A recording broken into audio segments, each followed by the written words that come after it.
Okay, safe as fuck, because this week we've got Eggsy from the Goldie Lookin chain on the show, also known as John Rutledge, although not also known as, because that's kind of his real name. Obviously, he's most famous for being one of the key parts of Goldie Lookin chain, one of the greatest novelty hip-hop groups to have ever hit the charts. I've been a fan of theirs since I was about 14 years old. I think that comes across in the interview. But nowadays he does a show for, I believe it's BBC Wales, called the Unexplainers, which is half a parody kind of thing of paranormal investigation type shows. It's fucking hilarious as much as it is fascinating, which kind of describes Eggsy's appearance on Secret Cave this week. So let's just go and listen to it. Oh, Lee, hi. Hello there. Shall I call you John or Eggsy? I don't mind. I don't mind. Can you hear me okay? Yeah, I can hear you absolutely fine, thanks, mate. Good. Thanks for the call. Excellent. That's all right, no problem. I've probably got about 45 minutes or so. I might have a bit longer, but I'll stay here as long as I can, you know. So no, that's absolutely fine. I appreciate it. Good. Yeah, cheers. Thanks for getting me involved. That's okay. What was this radio show you was doing earlier in the day then? I'm working on a show for BBC Radio Wales about trainers, which is quite good fun. About trainers? Yeah, I did one last year about tape cassettes, which was good, called, what was it called? My Analog Romance, which was all about a bit of a minor obsession with tape cassettes, and made a really good fun show there where I got to go to the Science Museum, find about the origin of cassette tapes, find a lot of people who are still into cassettes and stuff like that. It was really good fun, actually. Really enjoyed doing interesting. I got to speak to DJ Yoda about his mixtape collection and stuff like that, which was really good. Wow, that's awesome. And and then I'm just doing one now about trainers, which is hopefully going to go out later in the summer, which is all about the fact that I've been wearing them since I was a kid. But I'm kind of like, am I past it now? You know, I'm 40. Should I stop wearing trainers? So I've been speaking to quite a lot of interesting people there, and a guy called Neil Hurd, who's written a book specifically about trainers. It's quite good fun. Really? Well, what's the alternative to trainers at your age then? Well, this is the thing. That's exactly what I've been trying to find out. You know, I went up to Northampton to the Shoe Museum, and that's really interesting up there because they've got hundreds of pairs of trainers dating right back to, you know, the glory days, the 80s, which was really good fun. Was the 80s the invention of the trainer then? Well, this is one of the things. I mean, they've been around for a while. They've been around for quite a long time. You know, they go sort of back about 100 years or so. You know, so right. This is why it's been fun making the show because you know, you kind of find out a lot more than you start off knowing, which is really good. Yeah. But not you know, something anyone would think about, really. No, and that's why it's been good. But I mean, you know, for me, the sort of glory days were the 80s when you know, when you're a kid, and it's like discovering music, isn't it? That kind of thing. You're like, oh wow, this is what's this? I can't afford these things, but they look amazing. And then you end up finding out they're worth hundreds of pounds later, you know. But so that's good. So we've just been finishing the edit on that, and fingers crossed that's all ready to go. And I think that'll go out later in the summer, and then. Getting some bits ready for, oh God, what else is going on? The new album for the band is coming out later in the summer. Mm-hmm. And another series of the show we do called the Unexplainers, which is the mystery investigation show that I do with my buddy Mike Bubbins, who is ex-PE teacher and king of comedy. And so we're just get some bits ready for that. We just had a series just finished, so we're getting some ideas together for the next one, which should be fun. I've seen bits and pieces of that. It's actually really entertaining. Oh, it's great. The last series just went out. So we make it for the BBC and it goes out on the radio, and then we get to put it out as a podcast after that. So if anyone's just missed the latest series, it will be on our podcast page, which is the Unexplainers Extra. Right. And then besides putting up the shows that we do for the BBC, we sort of put extra shows and sort of mini podcasts and stuff like that on there as well. And that's doing well. That's doing really well. People are enjoying that. And we've got to investigate all sorts of things, from aliens landing behind a school in the 70s to Bigfoot existing in Wales, and the concept of Atlantis existing just off the coast of Wales. And that's great fun because there you sort of meet a mixture of, you know, scientists and specialists, people who've seen bizarre things, ghost hunters, you name it. We sort of end up meeting them, and that's really good fun.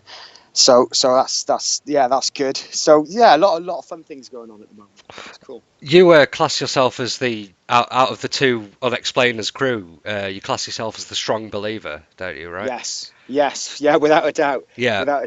Yeah. That kind of goes back to when I was a kid and watching Arthur C. Clarke's World of Strange Powers on TV and just thinking, my God, this is amazing. Yeah. There's a man on the TV who's telling me these things exist. This is brilliant. And of course, in the 80s, all you had was a TV show. There was no internet. You might get the occasional book which had some information in about these weird things. So I've spent my entire life thinking, is this stuff real? How does it work? Right. And now actually getting the chance to go out and meet people who've definitely experienced things, which is amazing. And obviously when I'm with Mike, he doesn't believe in any of it at all, so he's quite firmly rooted in the world of science. But again, you meet scientists and they tell you some really interesting things. I think one of the first episodes we ever did was, I think the first one we ever did was, do ghosts exist? Right. And we spoke to a what was the name of the guy we spoke to? We spoke to a psychology expert, or and I'm trying to think what his name was. I can't remember his name. But he was explaining things like the concept of pareidolia, which is the concept of seeing patterns in things. The way if you look at the clouds, you'll see a face in the clouds because you're pre-programmed to see these patterns. The whole face on Mars thing and all that. Yeah, all that sort of stuff. And he was, one of the reasons we might think we see ghosts is because we create these patterns in our minds to give ourselves an answer to something we don't understand. And he went through this whole thing, and Mike was, there you go, that's pretty much what a ghost is. And then at the end it was like, so have you ever seen anything unexplainable? And he said he went on one of these ghost finding missions and ended up in this room, which at the end of this night out, they sat him in this room, and some guy read some sort of incantation out, to conjure up some sort of image. And he said not much happened. And as he was doing it, he couldn't make much out in the room apart from he could sort of see the outline of himself in the mirror in front of him, and nothing really happened. And then they turned the lights on, and he realised that the mirror was in fact a window. Right. And I think someone else had been there watching him that shouldn't have been there. There was something incredibly bizarre that he couldn't answer. So that's what I love about it. Yeah, it's brilliant, and it's a lot of fun because you can really just go for it. And once you're out on the road recording stuff, you really can live in the ultimate fantasy world, and it's fantastic. It's really good. It's interesting that you should bring up how you was reading about all of this in the 80s and pre-internet and all this stuff, because I grew up in the 90s, and I remember I had all these paranormal books and all this stuff, and I loved it. I loved the X-Files and all of that. Yeah. And it was almost kind of depressing getting older, finding out the science behind it and the internet answering those questions. Yeah, I mean that's it. But I think sometimes science gives us too many answers, and I think sometimes there are always things that can't be answered, and that's what I love about it. Every time you think you've got it nailed, there's always something that comes along and totally blows the lid off. And again, with the Unexplainers stuff, I mean, there's a massive amount of comedy thrown into it, and I really amp up the fact that I want anything to exist. Yeah. And that really does take it up to the next level, because I'll find any old explanation to make something real. But I mean, it's so much fun. It is so much fun. But I don't know. There are so many weird things. We've the Berwyn mountain incident, which was really cool, which was up in North Wales in the 70s. Something crashed on the side of the mountain, and all the people who lived around the area saw these strange lights in the sky. And within a matter of minutes, in this quite remote place, the military turned up within a matter of minutes, cordoned off the area. Nobody was allowed up there. A local nurse, went up to the top of the mountain to see if she could help, and when she came back down, she never told anyone what she saw, and has since moved away from the area and doesn't like to talk about it anymore. But a lot of the residents still live there, and we spoke to some of the farmers who'd had vehicles commandeered by the military when it happened, and they remember quite clearly being told that these things weren't for them to see, and it's just fascinating. I'm waiting to be abducted by a Bigfoot. That's what I want next. By a Bigfoot specifically? I am.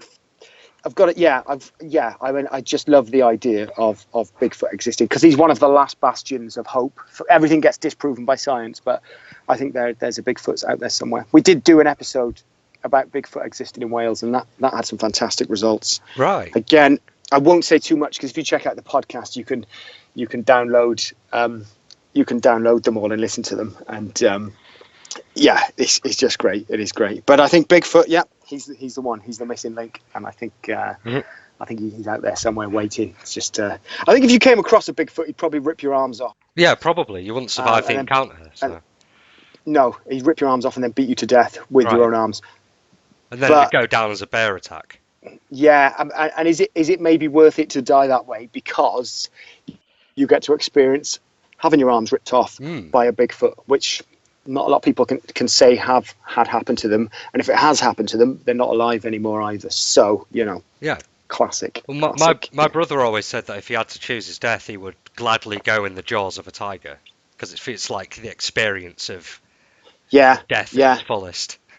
It's not a bad one. I always reckon a caravan full of fireworks, just a bang. That's quite a good one. Yeah, it's memorable, definitely. Yeah, exactly. There's so many different ways. There's so many different ways to have a glamorous ending. I mean, alternately, just sort of going to bed and just sort of gently drifting off to the other side is quite nice. Yeah, that's the other side. I'd like that myself. Yeah, that's not a bad one. I like the idea of maybe.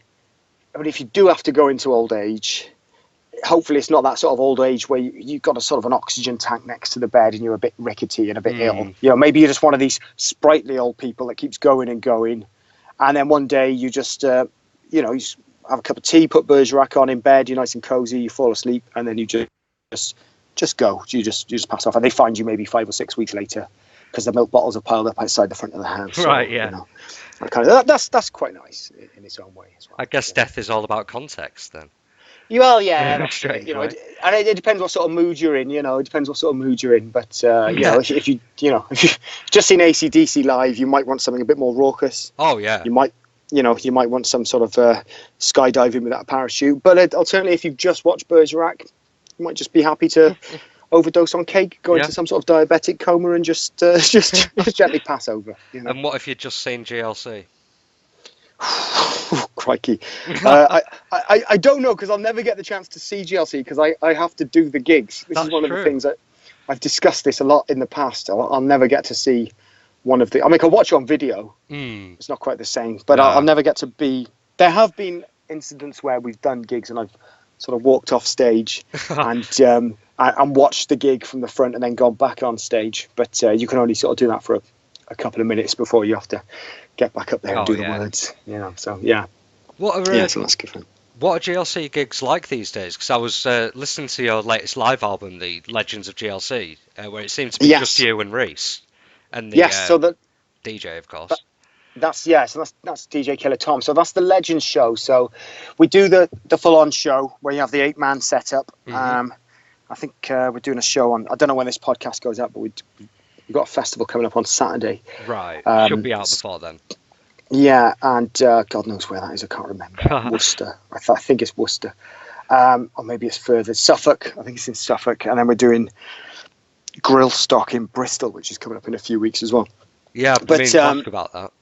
That's good fun. But yeah, the Legends show is kind of so it's an AV show. So Tom has Serato, the software for his decks, which means all the stuff he cuts and scratches is accompanied by visual stuff. So a lot of our videos, and then we have the visual stuff going on in the background, and then me and Reese doing raps over the top. So it's kind of like you get to watch videos of us whilst we're doing the tunes, which is it's funny. It usually sort of works for smaller venues that can't afford to book the full show, and sort of smaller parties and stuff, and it works really well for that. But sort of full-on festivals and those sorts of things, we get the whole crew out, and that's where the fun really kicks in. Cause, of course. I think everybody enjoys it. And it's always good. Yeah, I mean, we've been doing it for a while now, so I think we're pretty well versed in knowing what we're doing. I mean, saying that, it is always complete chaos. Right. But we did a show a couple of weeks ago in Butlins in Bognor Regis. That was pretty glamorous. In Butlins? Bognor Regis, Butlins, some sort of return to the 90s night, which was great, but we didn't actually release anything officially through a record label till about 2003. Yeah. So we're not technically a 90s band. I'm not going to complain. No. Toby Anstis was there. That was a bit of fun. Yeah. And I think Atomic Kitten were doing a show as well. So I really imagine that kind of mix. Not really sure how that was going to work, but it did seem to work. Everyone had a good time, and there was chaos. I quite like the fact that you know, at one point the band was sort of everywhere, and it was a little bit chaotic. It was a little bit intense. But what's nice now with sort of, what is it, like, I don't know, 13, 14 years down the line, or however long it is, it's quite nice. There's quite a large pocket of people who either don't remember us or have never heard of us in the first place. And I quite like that, because now when you go into a gig, nobody's got any expectations, and it's really great fun to see how people react to songs. They might hear one or two and go, I remember these guys. Yeah, of course, you know. But I do really enjoy doing that, because obviously we sort of turn the whole idea of kind of hip hop and live music and comedy, we combine it into this sort of ball and turn everything on its head, and people really don't know what's going on, but they come out of it laughing, which is you know, the idea. So it's good fun. Because I've only seen you guys the once, and it was well back in 2005 at Leeds Festival. Okay, when you were all on the mobility scooters. Yes, so Leeds Festival. Did we open that one? I can't remember what we. I can't. I mean, I vaguely remember. You definitely didn't open, but it was somewhere in the middle of the day. Okay, like it was still light. I remember that much. Right. Okay. Yeah. And I mean, the festivals are always great fun, because it seems to work as a festival show as well. So you know, everybody's up for having a good time, and you can imagine with a massive sound system and a load of people in a big arena stood outside who've been drinking for 2 days. It really does work quite well. Yeah, well, you talk about how you was everywhere at one point, and I remember the feeling at the time was like you had to go and see Goldie, Lookin, Chain, and the crowd was huge. It's crazy, really, because I've never really been able to understand that. I love doing all the stuff. You know, I love making the Unexplainers stuff. I love making the stuff with the band. I love doing the live shows. But I always find it really strange that, and I always kind of forget that people are listening and interacting, which sounds weird, but you just don't. Yeah, I can't get my head around it still to this day. Right. You know, not that it's a bad thing. I can't comprehend what's going on. You know, I'm having such a good time doing it, and then you sort of do it and you're finished and you're done, and you go off and, you know, you go home or you have a beer or you do whatever you're doing.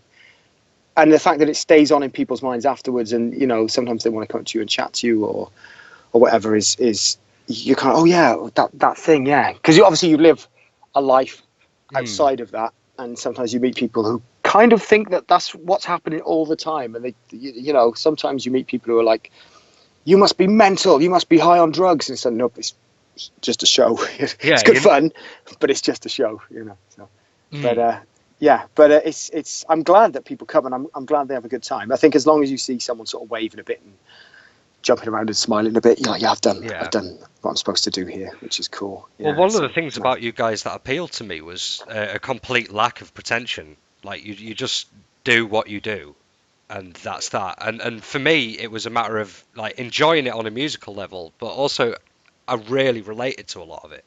So that was why I kept coming back to it. Yeah, which is nice. I mean, and that was the idea from the start. I mean, I always wanted to do something that involved a comedy, and it wasn't music. I've always loved music, but I never thought, oh, this will be a route to doing something, you know. And so I never sort of thought this is the be all and end all, you know. It's just like this is if you get the opportunity to do something you like, then I think you just got to make the most of that and appreciate that. And I think if you reach the point where you're being a bit of a dick about it, then you should probably stop. Saying that, I mean, if I'd sort of become a multi-millionaire, you know, like Sting or, you know, like Queen, Freddie Mercury, that kind of vibe, maybe I would have turned into a big dick, you know. But, you know, the monetary incentive just wasn't there enough to turn me into a dick just yet. So, you know, let's say if someone offers me 15 million today, I turn into a dick straight away just for the money. Just for the money, no problem. Yeah, you know, I mean, you've got to. You look at Justin Timberlake, you know. Yeah, you can't blame them. You really can't. Oh, sorry, actually, not Justin Timberlake, Justin Bieber. I always get the two mixed up. I was going to say, where did Timberlake come from? Yeah, Timberlake seems to keep himself to himself. You know, I quite like Timberlake. But Bieber, on the other hand, is... well, he seems like quite an angry young man who does a lot of wheeze in dustbins. Funnily enough, I've done a wee in a dustbin. So maybe there is something there. Maybe I'm a secret bastard. I don't know. Well, I've done a wee in a dustbin on deck of a cruise ship. So does that make me a double bastard? That's not bad. Yeah, that's not bad. That's not bad at all. Again, you'll have to ask close family and friends what their opinions are. Okay. But I think that's fine. Were you drunk at the time? Or? I was very drunk, yes. That's fine. I can put up a Twitter poll about it. See if you think I'm a dick. Yeah, yeah. Just sort of tweet P&O Ferries in on it as well. Yeah. See what their reaction is. But So but these are good ways of measuring your own self-worth and figuring out you've got to keep yourself grounded. Oh, of course. I think don't be a dickhead, as the old the old caption goes. So it's good. That's actually something that's really come across with GLC with me as well, and I'm trying not to get too deep or too pretentious with this, but sorry, I'm trying to find the right words. There was a complete lack of aggression throughout all of it. Yeah. Excuse me. That's okay. I'm smoking one of these electronic pipes to try and wean myself off cigarettes. I don't endorse smoking to anyone. I've got to say that. Well, totally. I mean, that's what's funny. It's totally the opposite of everything that hip hop is. We're not the only ones to do it. And there are loads of funny hip hop artists out there, and there are loads of people that do stuff with comedy. That's what's nice about it. It turns it on its head. But it wasn't. We didn't sort of have this master plan when we said, right, this will be this will be this. We'll do this like this. We'll do that like that. We will make this like that. It just was kind of just an organic process, and I think that's what was interesting about it, and that's how it. I guess it seemed to sort of grow and work because it would be very hard to try and do that if you tried to sort of manufacture it. I think Yeah, definitely. But yeah, it's about fun, and I think we just write these ridiculous songs about all sorts of crazy things, and when the songs go out there into the public domain, you're never quite sure how people are going to react to them, because we know the reasons why we write them, but you're never sure what people's reactions to them are, because everybody interprets things in their own way. But 9 times out of 10 people understand that it's all a bit ironic, and it's all from the point of view of a lot of the things we saw growing up, and the things around us, because Newport can be quite a funny place at times. I can imagine, but it's insane to me. I'm from Grimsby, incidentally, as cool as that place is, and that's like right on the other side of the island, and the kind of things that you were talking about in the tracks, it's amazing how much they describe where I'm from as well. Yeah, I think that's it. There's this sort of universal, everybody's pretty much the same these days. This whole globalization thing, everybody's got a McDonald's, everybody's got a Starbucks, and everybody's got, the Weatherspoons and that whole 24-hour drinking culture. And Britain essentially is just a load of people getting drunk all the time. So yeah, again, without sort of realizing it, writing songs about things that we knew, and then suddenly everyone else was like, oh yeah, I know about that too. And yeah, you go up and down the country and you meet people who are like, why have you come here to do a gig? It's a shithole. And it's like, well, it's not a shithole, because there's good people here who are enjoying the stuff, and it's fun, and that's the thing with Britain. I think we've got that sort of sense of humour where we all sort of appreciate the stranger side of life, Yeah, absolutely. I mean, like, for example, I'd have been less interested in someone if they were just rapping about smoking weed en masse, but you guys were talking just as much about how you'd blim Berwyn yourself. Yeah, it was just that's the thing, and I think it is quite mad, but it's, I don't know, it's weird, but it works. It's weird, but it works. Yeah.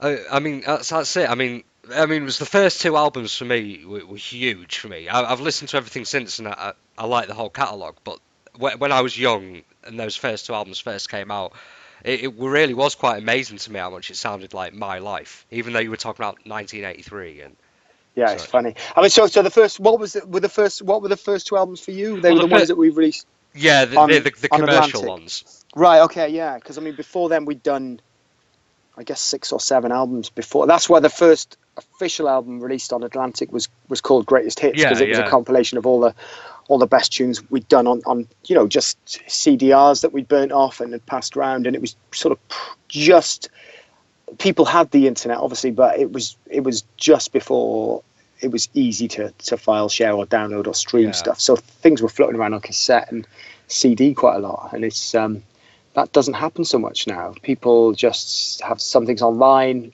and you just all press a button and it's all there. Whereas it always amazed me that people would it was spreading virally, not in internet sense, literally, you know, physically, this thing was being passed around, and that was kind of a testimony to wow, this thing works, you know. And it was like, oh, this is cool. There's people who, you know, who live over the other side of the Severn Bridge listening to this, and then there's people up in Scotland who listen to this, and then there's people in Australia listening. And it was like, wow, this is crazy, you know. Well, so strangely enough, I had a real close friend at the time. I was about 15, and like when Guns Don't Kill People just came out, he was the one who brought me over to your site and said, check it out. They've got fucking 5 or 6 albums before this. Yeah.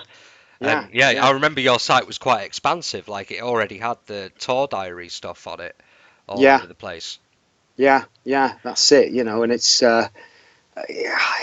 crazy to think that I'm talking to someone else who I've never met who knows this stuff. I still find that really, really strange, you know. But we were playing the GLC Top Trumps when I was like 15. Yeah, the Top Trumps, which for anyone who's listening who's, you know, got no idea what the band is or what it's all about, but Top Trumps obviously was a card game in the 80s where you know, it'd be a collection of, was it like cars or birds? Yeah, cars. There were loads of Top Trumps, but we just simply replaced all of the Top Trumps with characters of people we knew, and then made our own Top Trumps, which again, people got into it and started doing it, you know. So I think there's definitely nowadays as well, there's a real sort of love for that retro thing, you know. Everything these days is old school, and now you get fully grown adults talking about Nintendo and all that. So everybody sort of remembers it quite fondly. Definitely. There's a lot of man babies, a lot of man children out there. I'm one of them for sure, you know. So yeah, take me back to the 80s or the 90s, and I'll get lost down one of those rabbit holes on YouTube easily, you know. Yeah, that's exactly the same as me. I mean, I grew up in the 90s, but I'm trapped in there every single day of my life. Yeah, it's funny, you know. That's the joy of the internet. Oh, absolutely. I mean, do you think it's been a good thing? Yeah, I suppose it is. That didn't sound very enthusiastic. No, I mean it is, but at the same time, it's awful as well, isn't it? That's the thing with it. It's set out to be this really good idea, and then there's obviously a load of mental people on there who just insult each other loads, which can be quite funny if you sort of, you know, reading reviews of things from afar. You know, you go on sort of Twitter and you can just find someone's account, or YouTube's an interesting one. If someone puts a video up on, you know, someone could put up a video of, I don't know, their cat jumping over a ball of cotton wool. Yeah. And within about 6 comments, it'll scroll down to the most intense race hate argument you've ever read in your life. And it is quite funny just looking at, like, who are these people and why have they bothered to go and sit there and just sort of slag each other out when they're never going to meet each other. And if they did, they wouldn't even look each other in the eye. Yeah. You know? So, very strange world. But, absolutely. Yeah, that's what happens. And an element of what you guys do, or at least for me, has been in calling out a bit of the bullshit in this strange world. I mean, I know that's probably not conscious, but it feels like you were trying to give a more true vision of things. I think, yeah, I mean, just sort of sitting around and you know, writing something and then thinking, you know, what is this about? Okay, well, it's that, isn't it? I think a lot of songs are just basically either love songs or, I mean, hip hop songs are just usually about sort of violence or... Yeah, but we all have nans, and you're the only ones bringing them up. Yeah, that's it. You know, it's quite funny and doing it quite consciously, you know. So yeah, the Nan Jam, obviously featuring Adam's Nan, which is she's sadly passed on now, but you know, it's nice to have her recorded and out there on the internet as we speak. You can go and source that song and go and listen to it, which is quite mental. Yeah, I was listening to that just yesterday. Yeah. Oh, it's crazy. Yeah, it is crazy. But yeah, it's mad. I mean, the shows work, the songs seem to work, and people seem to enjoy them. So that's a really nice thing, I think. Yeah, it's good. Yeah, definitely, because there is so much more to GLC than just a backing track and a couple of verses. I think I was reading Reese talking about Grill Stock coming up, that you're trying to get a chili eating contest going. They do one every year. Yeah, I don't know if you've ever been to Grill Stock. Unfortunately not, no. They have, so it's Manchester, they've done it, Bristol, they do it. I think they did one in London as well a couple of years ago. But it's a restaurant. All right. And it's to get some fantastic food stuff there. It's you know, check out Grill Stock. But they also do this festival every year, and we did it a couple of years ago. We got to play with De La Soul, which was cool because awesome. Yeah, the first record I ever bought was a De La Soul record, so it was really nice to do a show with them and then meet them afterwards and have a chat and be like, oh, nice one, guys. But the day is built up of sort of live music and a lot of food eating contests, and the chili contest is one of the main parts of the day. Right. And people get in a right state there. Yeah, I think there's a lot of chili growers that turn up, especially to put their wares on the table and get people involved. And it's quite interesting. This sounds pretty good to me. Yeah, it is pretty good. Yeah, I'm annoyed it's not been on my radar. Check it out. Yeah, I mean, if you get the chance, this one obviously is in Bristol this year, so it might be a bit far away for you to get to. But if you do end up in Bristol, check it out. Yeah. It's really good. Oh, I'll go anywhere. Good. In the country, anyway. Yes. Well, speaking of the country, I don't know if this is something you're comfortable talk about or not, but how are you voting? I don't know yet. I'm confused. I mean, I don't particularly want to vote for the Tories. I've thought about it a bit, but God knows. I mean, it's all really confusing. Everything's, it's just a mess, isn't it? It's just everything's a bit of a mess, and people just end up being disillusioned by everything, and it all ends up falling apart. But I am going to vote. I'm definitely going to vote. I don't just want to sort of sit there and be one of those people who moans, "Oh, this country's rubbish," and then not do anything about it. It's But when is it? Is it tomorrow? When do we vote? I don't know how far it is now. Good question. I don't even know now. I know it's sometime in the upcoming week, isn't it? Yeah, it says a lot about my mental stability there, being unable to even know when we've got to vote. But I will keep an eye on it, and I suggest anyone who, I think the chance to vote has just passed today, is it? To register to vote. But I will. I've got to try and suss out who I'm going to vote for and how I'm going to do it. I mean, I know how I'm going to do it. I'm going to go into a small room and sort of tick a box on a piece of paper and put it in a bucket of some form. But I've got to sit down and maybe start reading a few people's ideas of what they think is good for the country and what I think suits what I want. But I definitely don't really want this sort of Tory thing going on. No. It's a bit of a mess. It's a bit of a mess, know. But there's no point sort of bantering on about it. What's it called? The echo chamber effect, where you get online and start bantering a load of rubbish, and then people who think exactly the same thing as you just retweet it. And it just goes round and round in circles, and nothing really happens. Get out there and actually vote. Stop moaning about it. Get out there and vote. That's what I say. An endorsement from GLC to vote. Yeah, that'll do. Yeah, there you go. Yeah, nice. I was going to leave this one till. Well, actually, no. I'll ask you an easier question first. Where does the name Eggsy actually come from? It goes back quite late. It's a really long, convoluted story that's pretty boring. But essentially, we all wanted stupid names, because obviously in the rap game you've got to have a name, Yeah. And Eggsy came from what was the guy? A Belgian guy whose name was Jean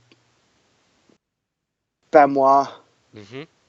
And then there's these things you can get called Benoit balls that are, let's say, entertainment devices for young ladies. Right, okay. So, because he was called John Benoit, obviously you had the word balls on the end. His Benoit was spelled differently to the way the Benoit balls are spelled.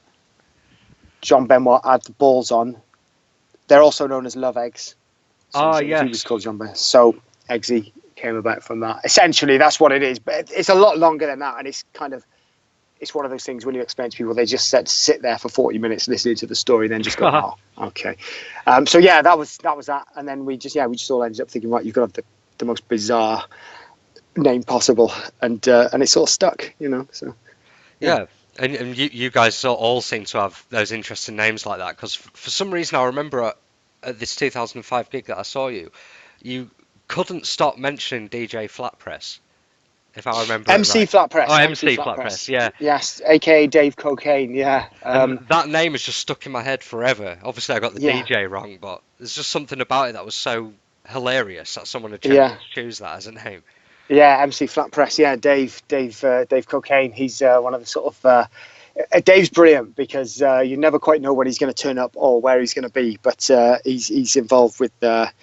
Obviously, you must know the song Soap Bar that we did a few years ago. So Dave's on that. And I don't know where Dave is at the moment, but Dave would quite often get in a van and go off to somewhere like Hungary and end up at a sort of techno festival for 4 days in a row. Right. And then he'd just sort of give you a call and be like, oh, I'm in town. Can I come to the gig? And then he'd come to the gig and do the show, you know. So, yeah, he's good, Dave. He is. If he's out there listening now, you know, send us a message, Dave. What's going on? But yeah, he's brilliant. MC Flat Press. Yeah, he's done his time. He's done his time as one of the official foot soldiers. You know, he's dropped his lyrics and done his dancing. So yeah, good times. Good times. I was going to say it's actually quite hard to get a grip on who's officially in the band and who isn't. At this point. Yeah. I mean, I don't really know, to tell the truth. It just seems to sort of be you sort of sit around and then record some stuff. And then there'll be a gig and we'll figure out who can come and what we can do in the set list. And then, you know, we can usually pull something together and we can usually get a show together. And that's kind of how it works. I mean, that's part of the reason why we do the Legends show, because it's a quick way of getting out there and doing a show pretty fast. And like I said, it's got the sort of video, the scratch DJ with the video stuff in the background, which is really cool. So it's a bit more of a collective then. When we do, and that's the thing. It's the kind of thing. The rule of thumb has always been kind of like you know, whatever you want to put in. You know, I just got sent a new track today that Adam's just put together, and I think we're going to try that on. I think it's Sunday. We're doing that gig in somewhere towards Suffolk. So we're going to try that on Sunday at this. I just got the set list through now, and so right now as we speak, everybody is wherever they are doing whatever they do, probably listening through on an iPod to the tracks to see if they can remember the words, and then we're ready to go, you know. So yeah, it's fun. It's fun. Because you guys have been quite prolific over the years. Is that like because of how many people you've got involved throwing ideas out?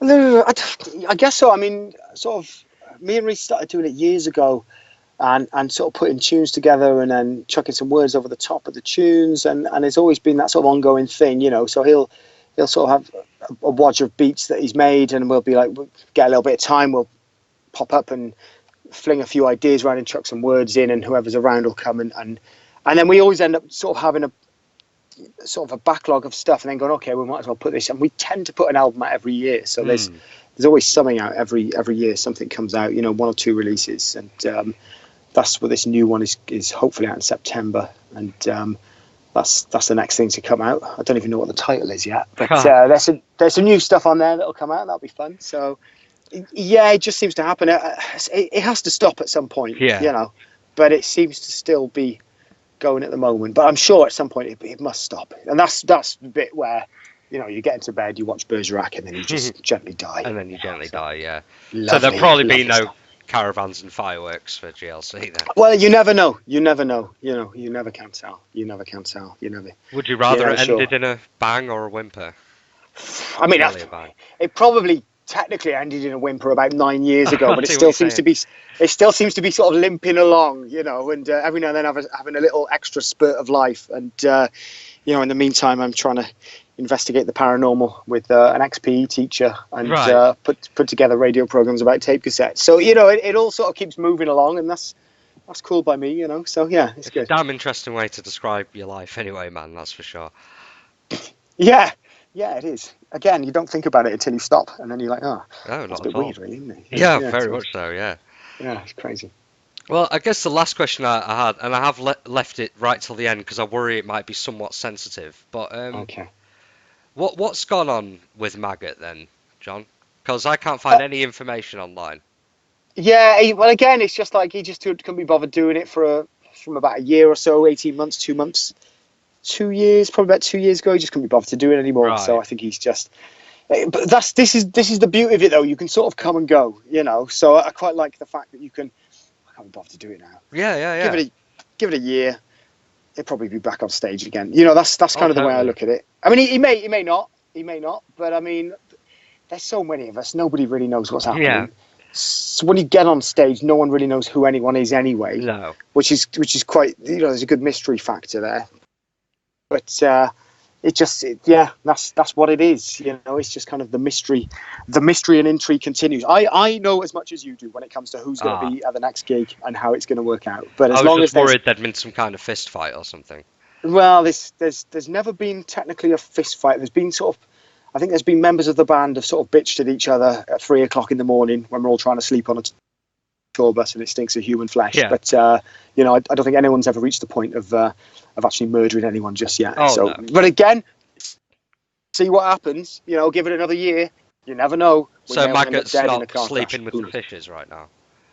I don't think so. I think he's all right. And this is all an elaborate cover story to put me off the set. Yeah. That's it exactly. Yeah, but this is it. I mean, if anybody wants to get involved and they feel they have the skill or ability to get involved, send us a demo tape, and if it's any good, we might get you up on stage. There we go. GLC taking applications.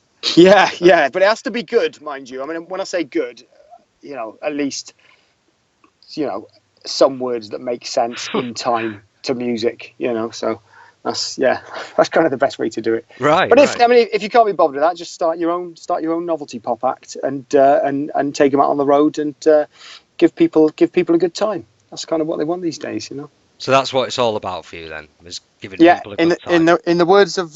In the words of Viv Savage from Spinal Tap, have a good time all of the time. That's what I say. Yeah, definitely. And any social commentary and any of that, if it's even there, comes later. Yeah, I mean, I think don't think too hard about these things. Enjoy yourself. It's part of my job as a journalist. So. Yeah, that's it. But I mean, you can try. I think once you made something, you can spend hours trying to pick it apart. But I think it's just make it, move on, and then make the next thing, and then move on and make the next thing. And I think if you spend too long thinking about what it is or what it means, then you'll end up not doing anything. So I think it's nice to just keep the ball rolling and keep shoving that crap out there and see if anyone enjoys it. That's the way to do it. Well, I think that's really good advice to end on then, man, because I don't want to keep you too long. No prob. I've got to go and record something for another radio show, I think, now. So I'm gonna shoot now. But no problem. Yeah, no problem. And if you get the chance, check out the Unexplainers Extra podcast. There's the new series will be uploaded to that very soon. There are bonus podcasts and the previous series on there at the moment, which is good fun. Mm-hmm. The new GLC album will be out around about September time, I hope. So check out GLC on Twitter and all your Facebook malarkey. And listen to BBC Radio Wales on Saturday morning because I'm co-hosting a show there. So you can listen to that and enjoy that as well. If you want to. You don't have to. You don't have to. That's a very professional conclusion. Thank you. It's what I believe they call in the trade plug-in. Yeah, so, of course, yeah. That's my plug there. And there'll be links to all of this stuff everywhere anyway. Oh, cool, man. Well, I appreciate that. Yeah, I mean, obviously the whole podcast thing is all still pretty new, and it's nice the sort of the interaction between podcasts and I'm quite happy to listen to The Secret Cave. I heard was it Charlie Chuck interview you did the other day? Yeah, that was good. And it's nice the sort of cross-platform thing for the podcast because it's kind of like the secret society online. It is some people know about and some don't, So, but yeah, I will spread the word for this one when the next one comes out. I'll give you a retweet or whatever they call it in the trade. And but cheers for asking for an interview because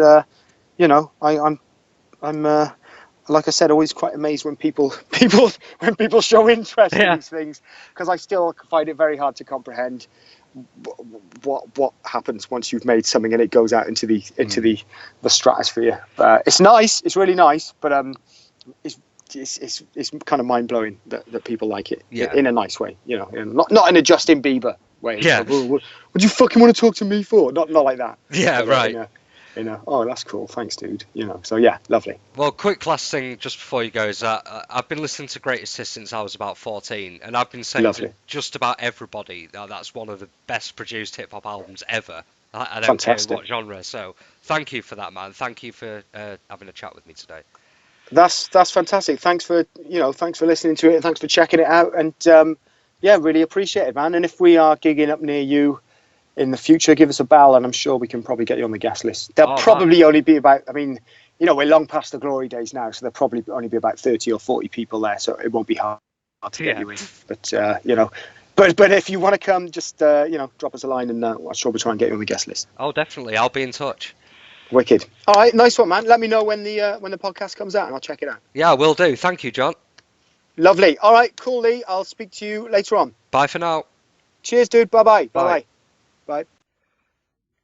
Having been a huge fan of the Goldie Lookin Chain since I was like 14 years old, it was quite amazing to me to be able to have that conversation and isn't he just so fucking friendly and talkative? I was so taken aback by how much he was willing to just talk to me. Really friendly guy, and like from now on, whenever I listen to the Goldie Lookin Chain, which is quite frequently, it's got this whole extra edge to it of friendliness and niceness that just warms my heart. Isn't that so lovely? Anyway, we've got all kinds of things coming up for future podcasts. We've got guests booked into the nines. I'm not going to name any names though, because people pull out and that'd make me look like a twat. And as far as the website goes, again, we've got all kinds of plans waiting in the wings. You're just going to have to wait and see what comes out, because I don't want to ruin anything.